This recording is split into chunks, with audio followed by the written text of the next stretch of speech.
Good morning, I'm Reverend Karen Davis of First Christian Church. I have a question for you. When mom and dad are not around, are you still doing the things that you're supposed to?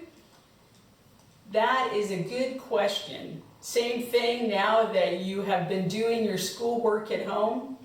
Do you find it easy to do all the things that your teacher asks of you?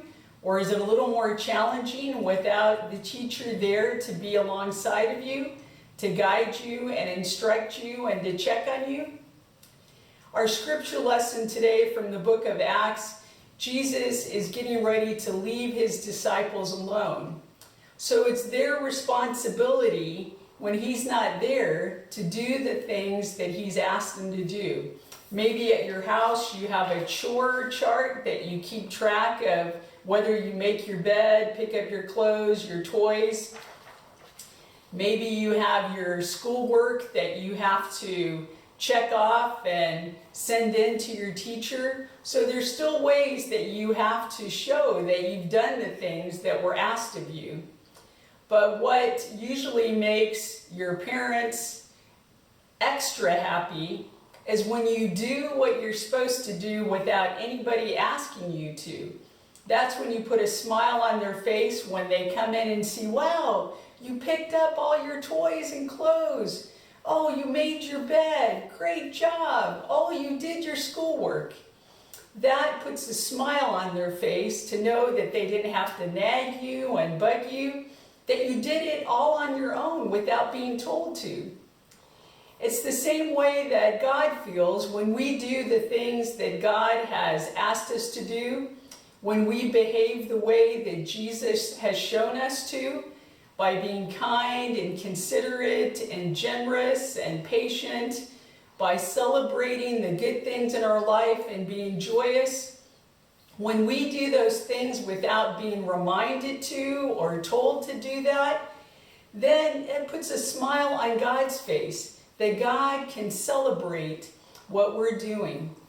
So I encourage you this week to show your family that you can do the right thing and make good choices of how you spend your time and what you do without being told to or asked to, so that they can celebrate the good things that you're doing. And also when you're doing that, you're making God happy as well, that God is celebrating that you're making good choices.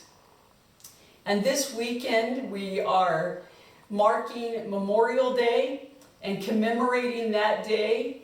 And so I invite you to take the opportunity to give thanks for the many women and men in our armed services who didn't return home from battle. That we stop to think about those individuals who gave their life so that we might enjoy the freedom and liberties that we have in the United States.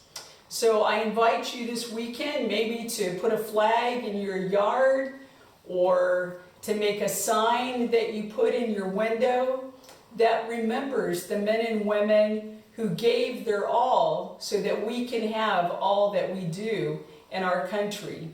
And so that would be one way for you to do something to give thanks for those and to remember the men and women who made such a sacrifice for all of us.